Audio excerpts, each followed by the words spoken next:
Hi guys, my name is Dan and I will be your Tutorbox accounting tutor for the duration of the COVID-19 catch-up sessions. I am currently a first year student at Stellenbosch University studying a BAc, which is basically a bachelor's in accounting, with the intention of going the CA route. I matriculated in 2018 from Maritzburg College, a well-known boys' school, and thereafter I took a gap year where I did various internships and I did some backpacking across Southeast Asia. I really hope that I'll be able to help you with your accounting for my sake, because I got 92% in matric and it's a bad reflection if I can't. And yeah, this is an initiative that I'm super excited to be part of. So by now, you guys are no longer strangers to financial statements. You guys have been doing them since grade 10. So in grade 10, you did the financial statements of a sole proprietor. This is pretty basic and pretty straightforward. And then in grade 11, you moved on to the financial statements of a partnership. So the only difference here was that you now had to do the capital in the current account relating to the partnerships. And to be honest, that was quite scary for me. I didn't work the hardest in grade 11, so I struggled a little bit with that. However, now you're going to move on to companies. So you can basically forget about partnerships, you can forget about your sole proprietor. But please remember your adjustments, because your adjustments are quite constant throughout your high school accounting career. They just get a little bit harder each year. So now with companies, you have a completely different business entity, and that will need different specifics relating to how you handle their transactions and adjustments. So now we'll go on to a quick PowerPoint presentation on the basics of companies, like what is a company and what different accounts will you be working with within that company. So first off, we need to look at what is a company.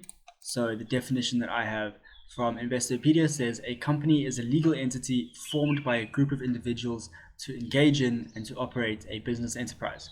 So this definition makes sense, but we can simplify it further. So let's use an example for that. So I, Dan, decide that I want to start a business called Dan's Donuts because for some reason I'm really good at making donuts. And the problem is I don't really have the money to actually make donuts. I don't have money to buy eggs and flour. I'm a student.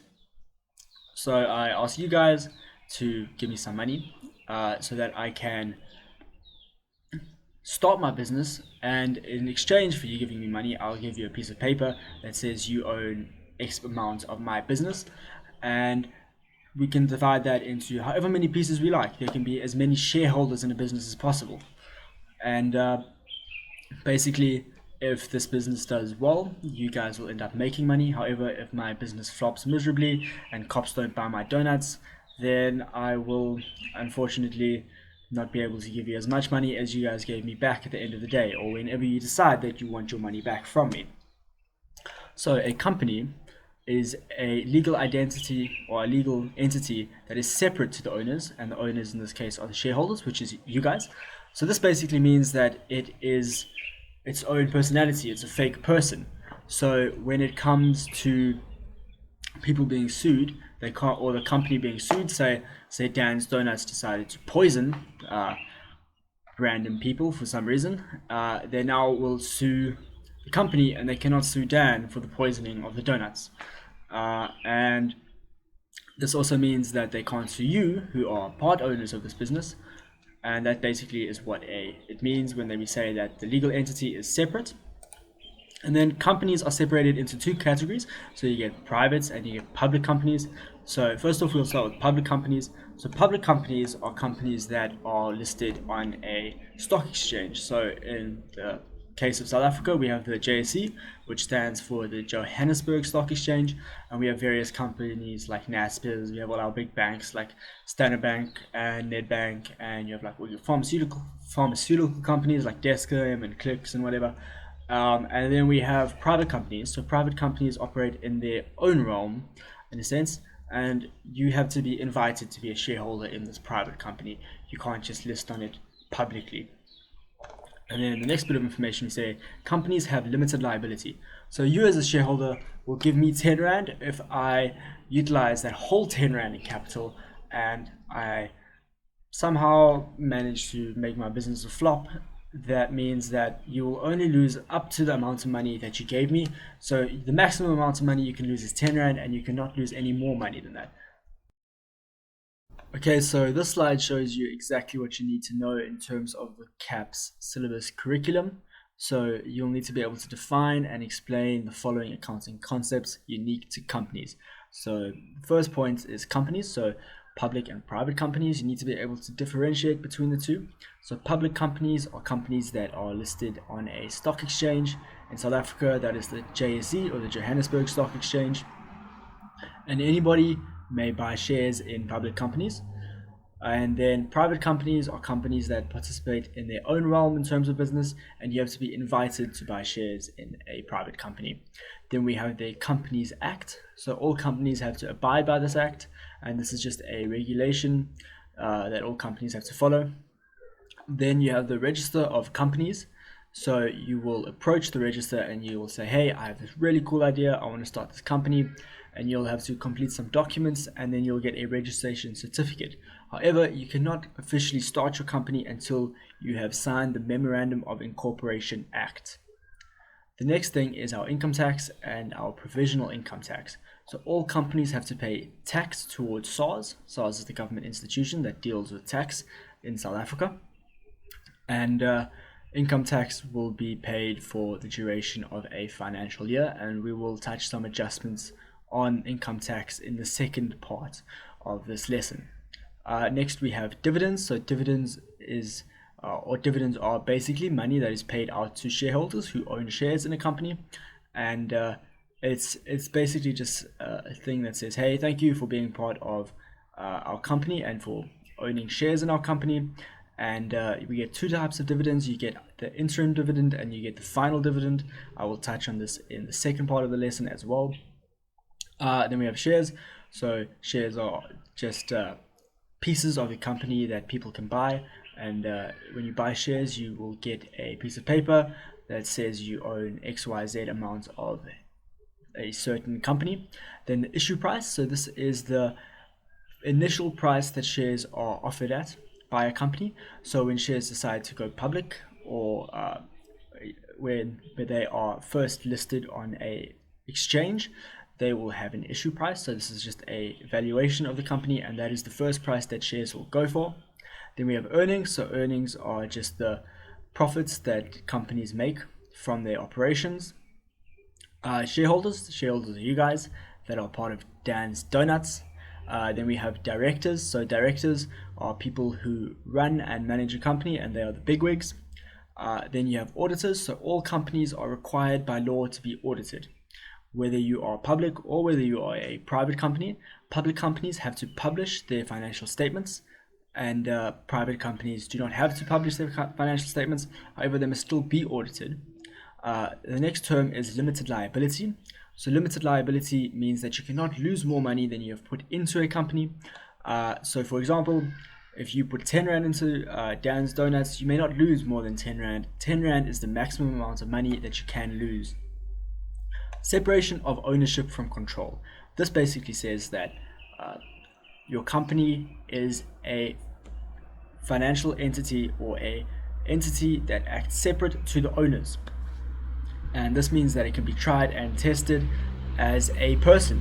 So if a company is sued or is being sued, it is sued in the capacity that it is its own entity, and therefore the owners will not have any repercussions to the company being sued.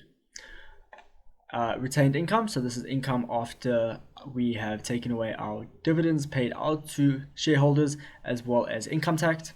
Authorized share capital is the maximum amount of share capital that companies may authorize.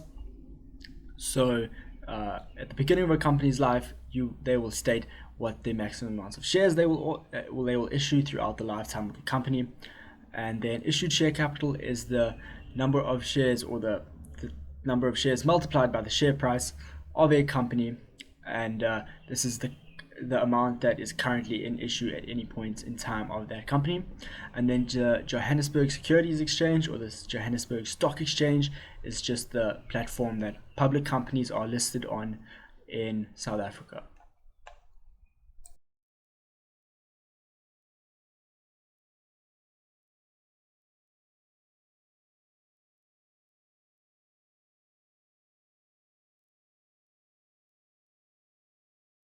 Now we can look at capital in a little bit more detail. So what is capital?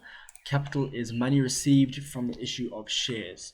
So we will issue shares. In the case of Dan's Donut, you buy one share for 10 Rand, and let's say we sell 100 shares, that means we now have 1,000 Rand in capital. And the company uses this to expand its operations. So in case of Dan's Donuts, I'll use this and I will go and buy various things that I need, for example, milk, eggs, flour, whatever I need to make my donuts. And then we have authorized share capital. So this is the maximum amount of shares and capital that is created from these shares that a company may possess. So at the beginning of a company's life, the company says, okay, we can issue 1 million shares throughout our lifetime. And these shares constantly change hands, but we have set an amount that we can only issue 1 million shares throughout this company's lifetime. And the way to calculate the authorized share capital is we take the issue price of the shares and we multiply that by the number of authorized shares. And then we have the issued share capital. So this is a portion of the authorized share capital, and the issued share capital is the amount that is actually in capital at any moment in time. And this basically means that we may have authorized share capital of 1 million shares, but currently only 800,000 of those million shares are currently in circulation, in a sense. And the way that we calculate our issued share capital is we take our share price and we multiply that by the number of shares that are currently in issue. So that'll be the 800,000 of the 1 million shares. So now let's look at dividends in a little bit more depth. So what are dividends? Dividends is money paid out to shareholders on their shares from profits made by the company. So a company will decide that they want to say thank you to their shareholders. It's not a compulsory thing to have dividends.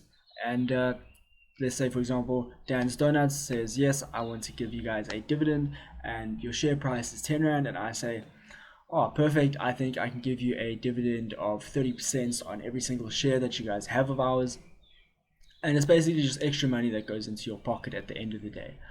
And this amount is not capitalized on shares, so I'm sure that you guys are familiar with the term capitalized or capitalization.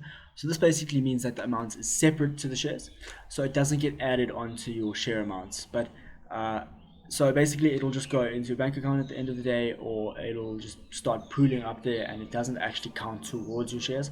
However, if you want to, you can always opt that it does become capitalized, and then your share amount or number of shares that you have in a business will just grow.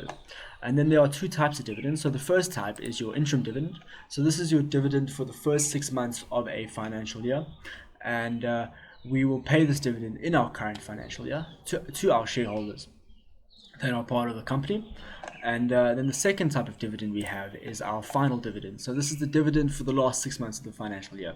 However, we only state this dividend at the end of the financial year, and because of this, we do not actually pay it in that current financial year. We only pay it in the next financial year, but because it relates to this financial year, we have to make it an accrued expense. And we'll go through an example of this in the second part of the lesson, where we'll go through adjustments relating to shareholders and dividends, as well as income tax. So let's look at tax in terms of companies. So tax has to be paid to SARS by law. So SARS is the government institution that deals with tax in South Africa. And in terms of your tests and exams, they will always state the tax rate applicable. However, in real life, this amount is always 28%. So we get income tax. So this is the amount that we must pay in tax for the financial year. However, we actually pay provisional tax. So this is the amount that we assume to pay in tax for that financial year. And because tax is calculated in terms of financial years, we'll get to the end of our financial year and we will say, okay, we have to pay, let's say, for example, 50,000 Rand in tax for this current year, and we'll pay that over to SARS, and then SARS will get back to us and they'll say, hey, you actually owe us 60,000 Rand in tax, and that means that we'll have to pay them an additional 10,000 Rand in tax, but because it'll be the end of the financial year, you would then make that an accrued expense. So in a sense, you will have a running tab that is kept open with SARS. So instead of SARS giving you the money back, if there's a discrepancy between the amounts between provisional tax and income tax, you'll either just have to pay them more or pay them less in the next financial year. Okay, so that concludes the first half of our lesson. If you guys have any questions that you'd like to ask me pertaining to the work that we've covered in the first half, or any other work that you struggle with in accounting, I'd be happy to help you. Just leave your questions down in the comment section below. We'll now have a quick quiz, super easy, and then we will have a short break. And in the next part of the lesson, we'll be looking at the specific notes that are in companies in terms of the financial statements framework.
Welcome back to part 2 of the lesson. Thank you for joining me after the break. I hope that everyone at least got 50% for that quick quiz that you did. If you did not, I would highly recommend that you drop accounting or at least consider in investing in Dan's Donuts. We will now look at the 2017 November past paper. I have taken a question from it relating to the financial statements, specifically the ordinary share capital note as well as the retained income note, and we will go through this and you can see exactly what you'd be tested or examined upon. So for the purpose of this exercise, I'll be using Excel, and now that we have the question in front of us, we can look at what they are asking us to do. So if we look at our required section, it says prepare the following notes to the financial statements. So the first note that we have to prepare is ordinary share capital, and then we also have to prepare the retained income note. So if we scroll down, you'll see our ordinary share capital note as well as our retained income note. And then a good starting point to complete this question will be to look at all the information they give us. So if we look at section A of the information, we are given an extract from the income statement for the year ending 31st of December 2016. From this, we can deduce that the end of the financial year is the 31st of December 2016. So this means that the beginning of the financial year is the 1st of January 2016. And they give us two amounts here. They give us our profit before tax as well as our income tax amount. The next section, section B, is an extract from the balance sheet for the year ending 31st of December 2016. So they give us two columns here. They give us a 2016 column as well as a 2015 column. So what do they mean by this? So the 2016 column is the end of the current financial year, whereas the 2015 column is the end of the last financial year. And if it's the end of the last financial year, we also know that it is the beginning of the current financial year. So they give us our ordinary share capital amount, our retained income amounts, as well as our shareholders for dividends amount. I'll explain shareholders for dividends as we get to that adjustment. Next, we have our share capital information. So the company is registered with an authorized share capital of 800,000 shares. On the 1st of January 2016, there were 600,000 shares in issue. On the 31st of August 2016, a further 100,000 shares were issued. And on the 30th of December 2016, the company repurchased 40,000 shares from a disgruntled shareholder at R1.30 above the average share price of R7.20. So this is a new transaction that you guys may or may not have seen before, unless you guys have already done your cash flow statements in Matric. I will explain this properly when we get to this in our adjustments.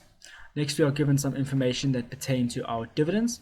So the interim dividends were paid on the 30th of June 2016. The most important thing here is the date that they give us. A final dividend of 25 cents per share was declared on the 31st of December 2016, and then dividends per share was 65 cents for the 2016 financial year. So how do we go about this? So first off, let's input what we do know. So we can take our profit before tax amount and we can minus our income tax, and we know that we'll get net profit after income tax if we do that. So if we go down to our retained income statement, we can input this over there. So this will equal to your 1,150,000 Rand minus 322,000 Rand worth of income tax, and that is equal to 828,000 Rand. For the purpose of this exercise, I will be showing all my workings in brackets alongside this.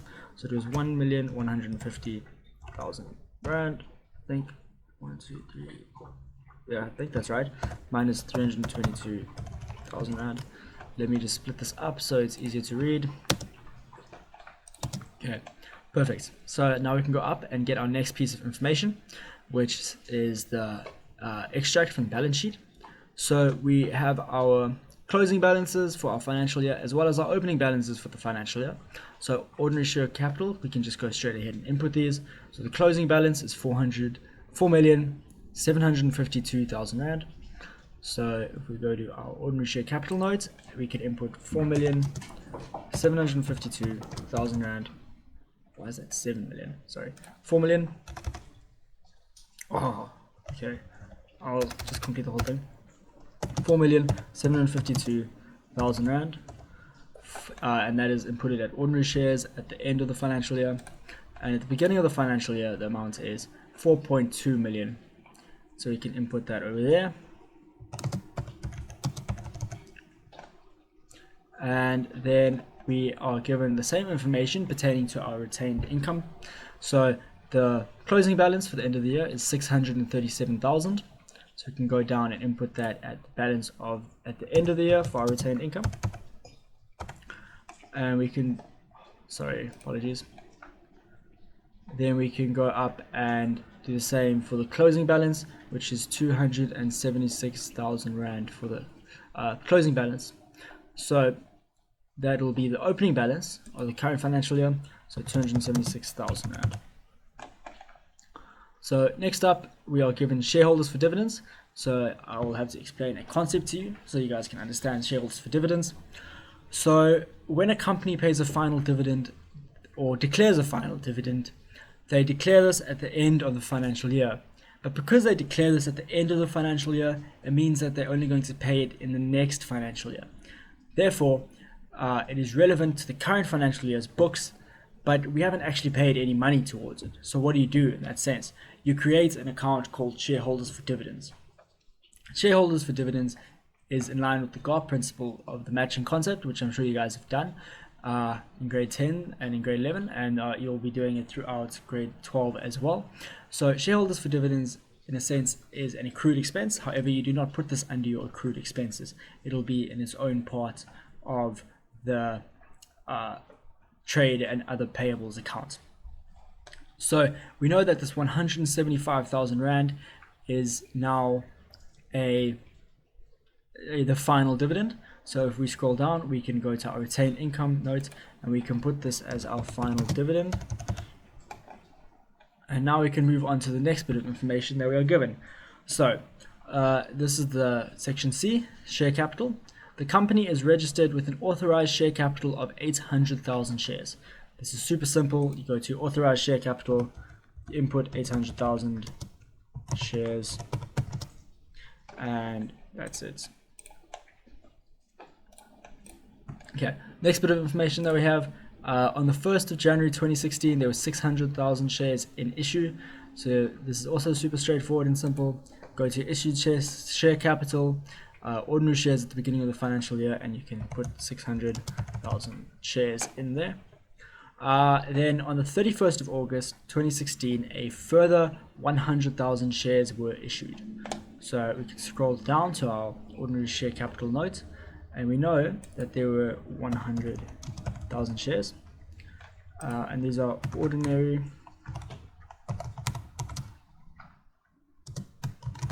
shares issued on 31st of August 2016. Okay, perfect. However, the problem is we do not know at what price these shares were issued at. So we'll probably have to calculate this amount at the end, and it'll be a balancing figure. So now let's go back up and we'll look at the next piece of information. So part 4. On the 30th of December 2016, the company repurchased 40,000 shares from a disgruntled shareholder at R1.30 above the average share price of R7.20. So what does this mean? This means that there was a shareholder and he was unhappy, and he came to this company and he said, yeah, I don't want your shares anymore. And the company were like, okay, well, this is a big issue. And to kind of get him off their backs, they were like, okay, we'll give you a premium on your shares, and that premium is R1.30. So now when we record this, we will have to do some specific things, and they'll be different when it comes to the capital account and ordinary share capital account and the retained income account. So if we record it at the average share price of R7.20, we don't lose any money because it is at the average share price, because now instead of us losing out on the shares, we're basically getting them back. It's just not in his name anymore. So we can go ahead and we can record the repurchase of these shares at R7.20 in our ordinary share capital note. So we'll say 40,000. Remember, this is in brackets because we are taking away from our ordinary share capital because it is now becoming back to the business, and this is a repurchase of ordinary shares at the average selling price, which is equal to R7.20. So we'll need to calculate this, and I'll calculate it over here, and then I'll show you the workings to it. So that is 40,000, but remember, apologies, equal to negative because it's taking away from our share capital.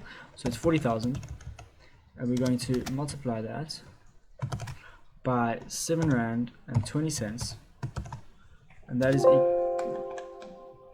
want to accept your correction, which is going to equal to negative 288,000 Rand. Okay, perfect. So I'll show you that over here. So it is calculated by saying 40,000 and multiplying that by R7.20. Okay. So now that we've recorded this in our ordinary share capital note, we have to record it in our retained income note.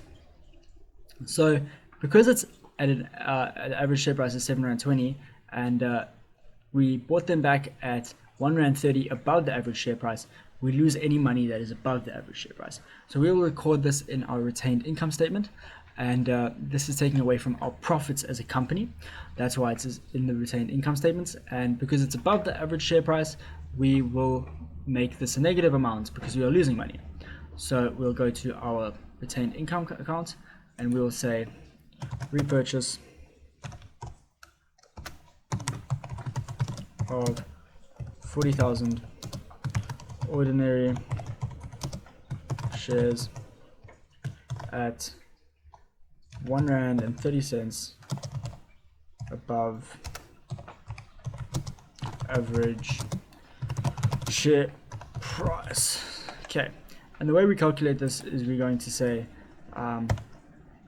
a negative 40,000, and we will multiply this by 1 Rand 30, and that is equal to negative 52,000. I'll show you the calculation here so you guys can reference it. So it's 40,000 multiplied by 1 Rand 30. Okay, now we can move on to the next bit of information that we are given.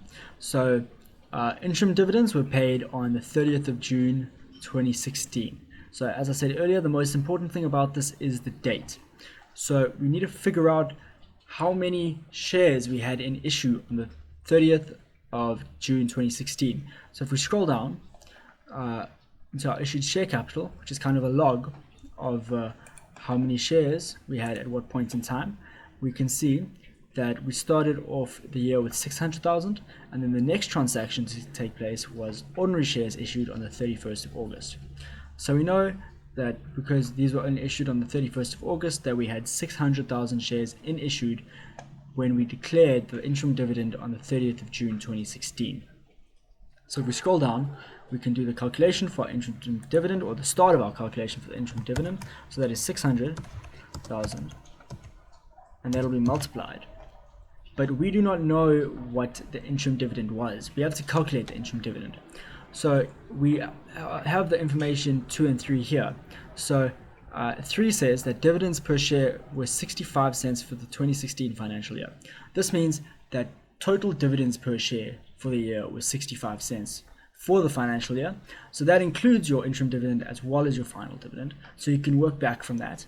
So we can take the total dividend amount of 65 cents, and we can minus the final dividend amount of 25 cents, and you will get the amount that your interim dividend is. So we'll multiply this by 65 cents minus 25 cents, and that'll give you your amount that you need to calculate your interim dividend, which is 40 cents.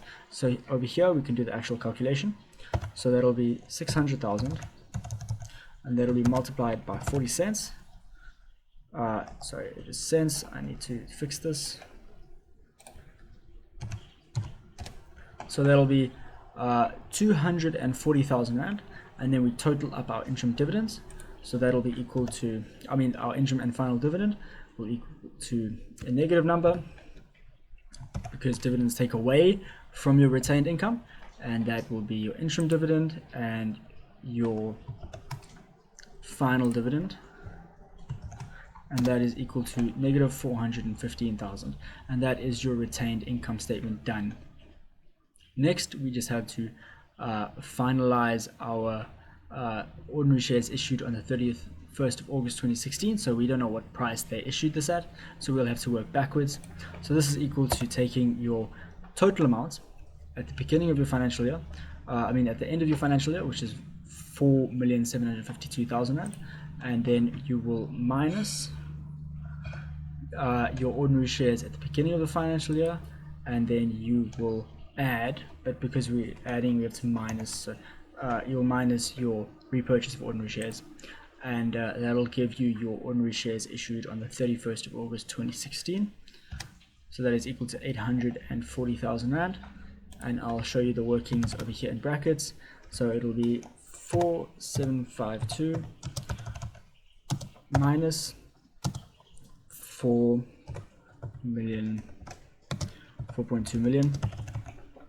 and then you will add your 288,000 Rand, because you are working backwards, and that is how you get that amount.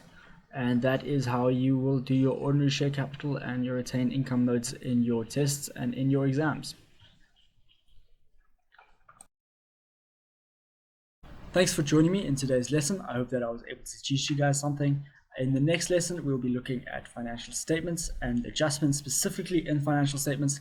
I think that will be quite an important lesson for you guys. And at the end of next lesson, there'll also be a document available that will show you absolutely everything you need to know on adjustments.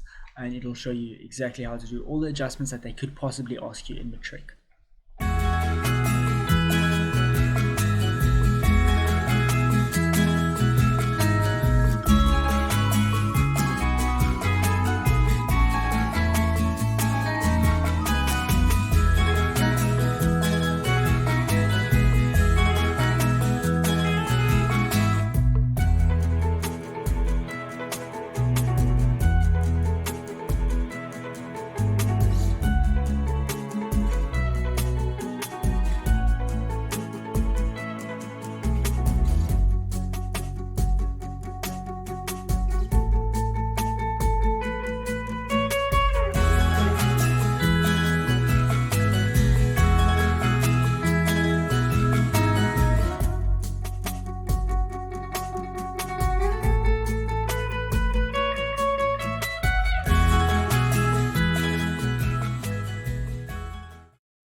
It's not a matter of whether or not we can. Everybody can, but not everybody will.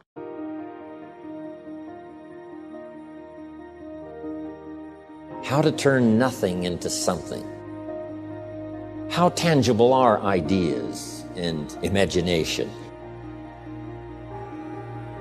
Ideas that become so powerful in your mind and your consciousness, they seem real to you even before they become tangible. Imagination that is so strong that you can actually see it.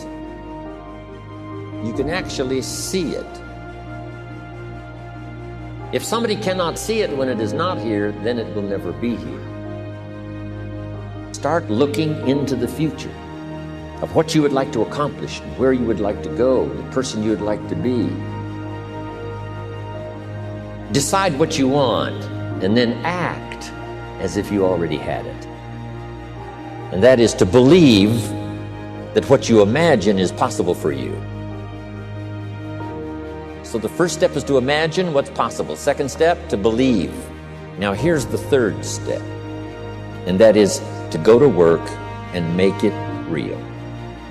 You now go to work and make it a movement. You make it tangible. You make it viable. You breathe life into it, and then you construct it. You have a lot to offer. The fact that you're still here means that your business is not through yet. People don't do what they know in life, but what they do is they operate within the context of the vision they have of themselves. So write and draw and build and play and dance and live as only you can. Make up your own rules. The rules on what is possible and impossible were made by people who had not tested the bounds of the possible by going beyond them. You must change what's possible for you. You, and only you, are the subject that impacts the burning desire in your imagination. You are living and feeling as if your future dreams are a present fact. Will it be easy? No. Will it be challenging? Yes. So you got to prepare yourself. You've got to develop yourself. As long as you're breathing, you got some more work to do. There's something else for you to achieve. Guess what? You're going to make some mistakes. You're going to make a lot of mistakes. So now go and make interesting mistakes, make amazing mistakes, make glorious and fantastic mistakes. Break rules, leave the world more interesting for your being here. Make good art. It is possible to start with nothing and become something.